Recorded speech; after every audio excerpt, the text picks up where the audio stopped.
안녕하십니까? 하나님의 은혜와 평강이 당신의 삶에 가득하기를 기도합니다.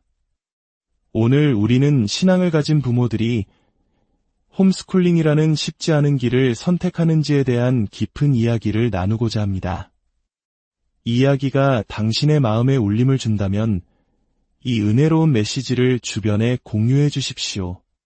당신의 구독과 나눔은 저희가 계속해서 믿음을 굳건히 하는 콘텐츠를 만드는 데 큰 힘이 됩니다. 듣는 모든 분들의 가정 위에 하나님의 축복이 함께하기를 소망합니다. 오늘날 많은 기독교 가정이 홈스쿨링을 시작했다가 여러 가지 이유로 중단하는 안타까운 현상을 목격하게 됩니다. 더 나아가 홈스쿨링으로 자란 자녀들이 졸업 후 부모 세대가 가졌던 신앙적 교육에 대한 비전이나 헌신을 이어가지 못하는 경우도 많습니다. 지난 수년간 이러한 경향을 지켜보면서 저는 이 문제의 핵심이 홈스쿨링의 방법이 아니라 이유에 대한 깊은 이해가 부족하기 때문이라는 결론에 이르렀습니다.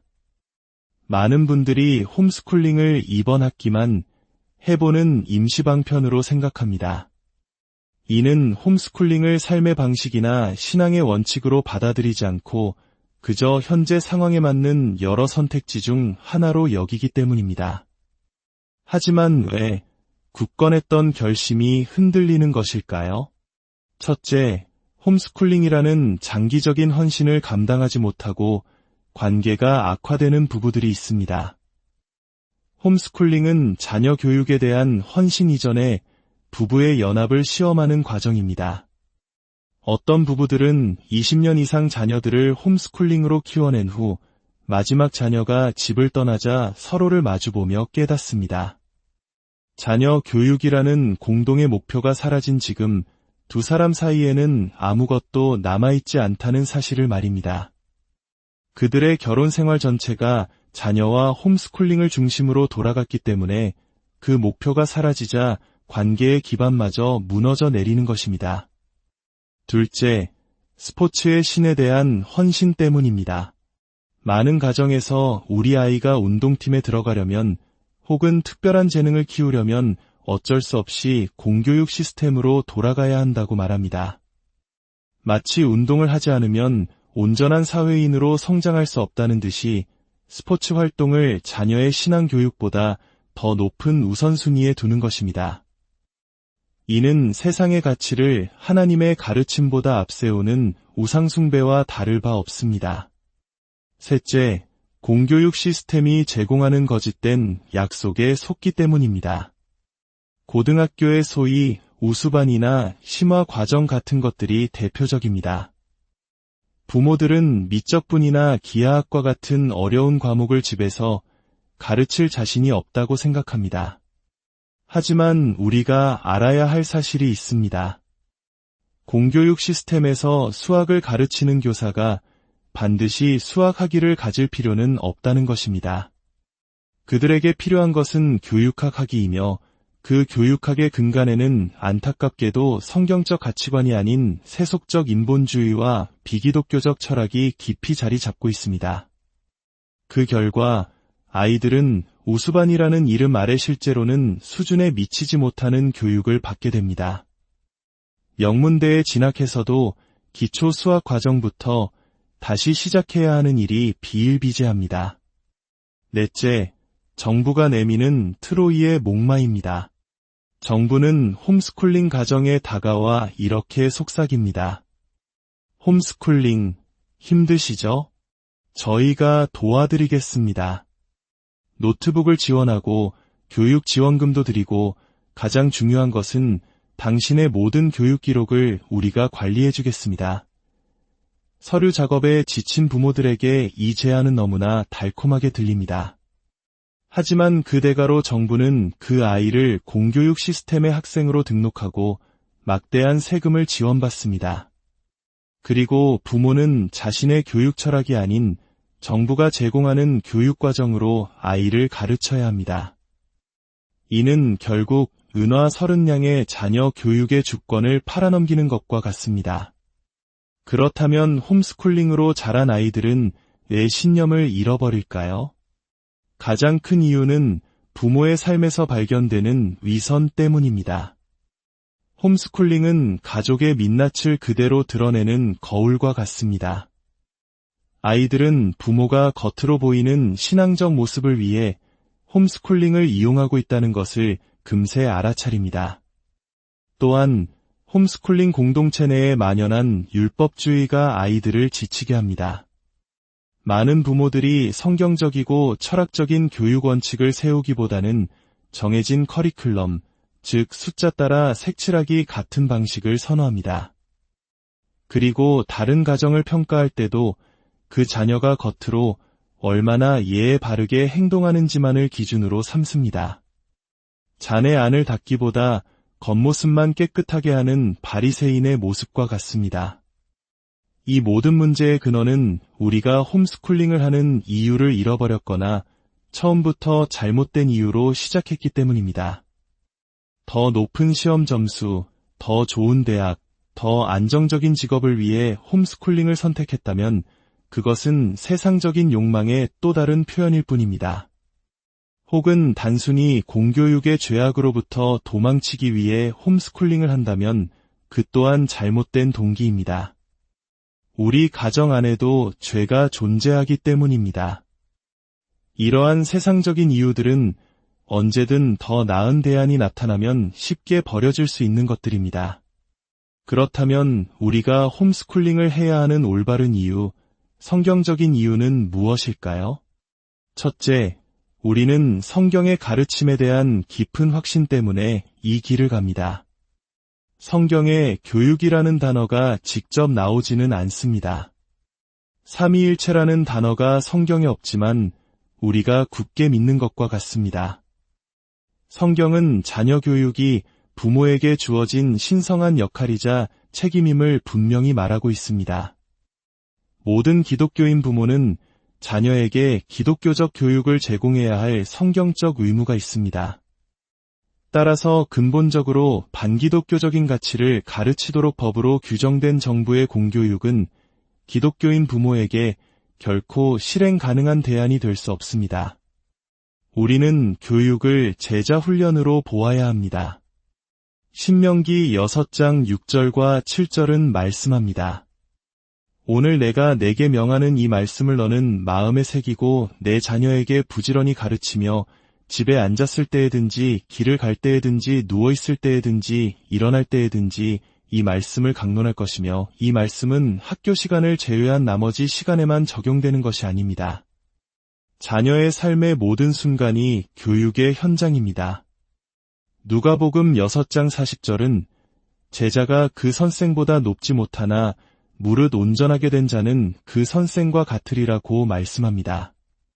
우리의 자녀들이 누구를 닮아가길 원하십니까? 우리는 경건하지 않은 영향력으로부터 자녀를 보호해야 합니다. 시편 한편 1절은 복 있는 사람은 악인들의 꾀를 따르지 아니하며 죄인들의 길에 서지 아니하며 오만한 자들의 자리에 앉지 아니하고 라고 선언합니다.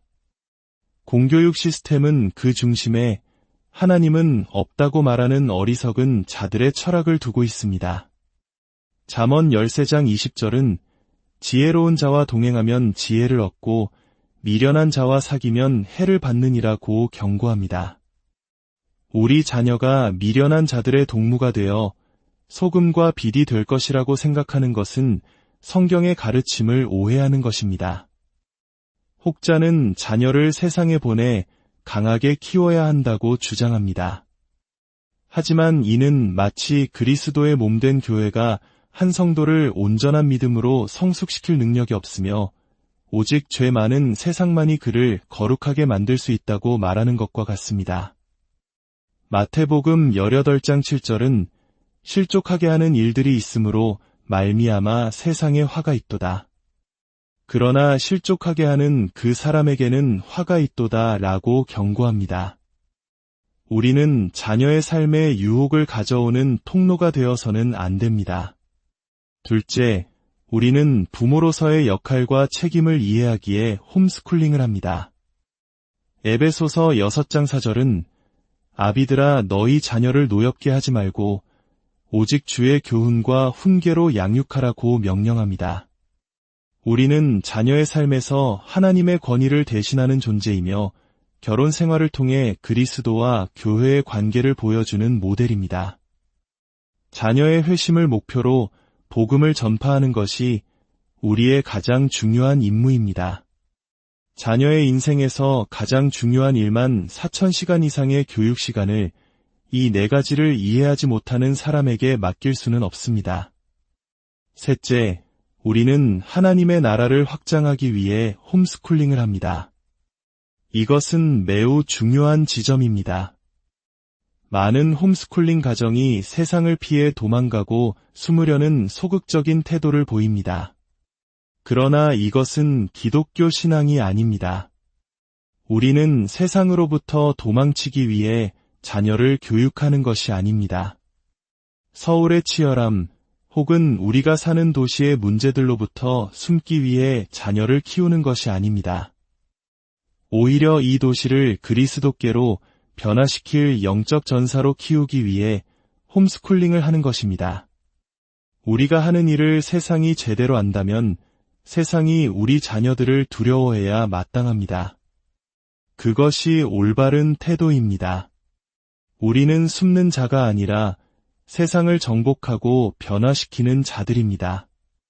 넷째, 우리는 세상의 나라를 축복하기 위해 홈스쿨링을 합니다. 우리는 세상이 필요로 하는 것을 가지고 있습니다. 그러므로 우리는 세상으로부터 도망치는 것이 아니라 우리가 가진 것으로 세상을 축복하기 위해 나아가야 합니다. 때로는 하나님의 일반 은총을 감사하는 법을 배워야 합니다. 비기독교인이 지은 아름다운 건축물, 예를 들어 경복궁의 장엄함이나 뛰어난 장인의 솜씨를 보며 감탄할 줄 알아야 합니다. 그것들 안에 있는 하나님의 형상을 발견할 수 있어야 합니다. 올림픽에서 최선을 다하는 기녀나 선수와 같은 이들의 탁월함을 보며 인간의 몸으로 이룰 수 있는 경이로움에 감탄할 줄 알아야 합니다. 복잡한 클래식 음악을 들으며 그 아름다움을 이해하려 노력해야 합니다. 이것이 세상을 외면하지 않고 그 안에서 하나님의 창조 섭리를 발견하며 세상을 축복하는 태도입니다. 그렇다면 어떻게 성경적 세계관으로 자녀를 교육할 수 있을까요? 세계관이란 우리가 세상을 바라보는 안경과 같습니다. 우리가 믿는 모든 것을 해석하고 판단하는 개념의 틀입니다. 기독교적 세계관의 큰 이야기는 창조, 타락, 구속, 완성입니다.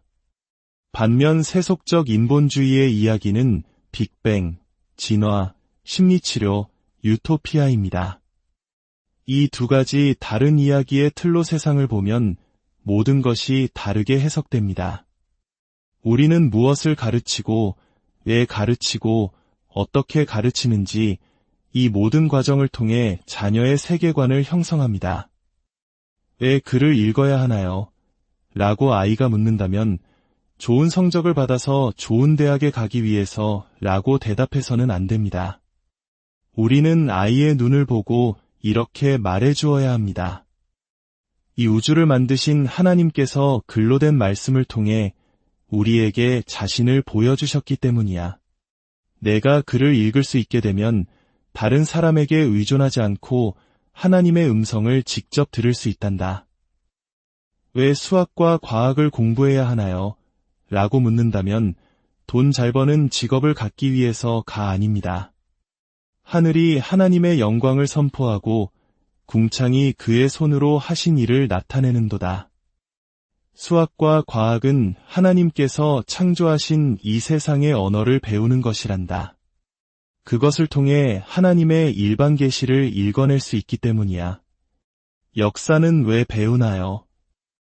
역사는 시간 속에서 일하시는 하나님의 섭리를 배우는 학문이란다. 역사를 통해 하나님이 어떤 분이신지 알 수 있기 때문이지 이 대답들의 차이를 아시겠습니까?